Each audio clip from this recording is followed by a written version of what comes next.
Hi guys! Welcome to my vlog. Ito, galing ako sa dentist. Ito yung park.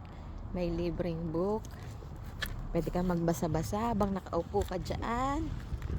Ayan, may mga bula-bulaklak pa. So, ito ay isang park dito sa Netherlands.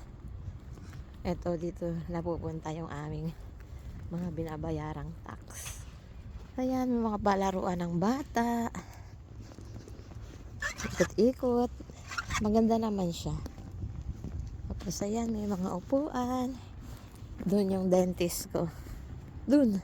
Aray. Sinaktan na naman niya ako. Ang ganda ng bulaklak. At ayun si Dudong. Aray ko. Ayan yung tulips. Saan-saan lang yan tumutubo. Pero bawal yan pitasin. Hulihin tayo ng pulis. So ito yung mini park dito sa Netherlands. O, diba? So, yun lang guys. Subscribe to my vlog. Vlogag.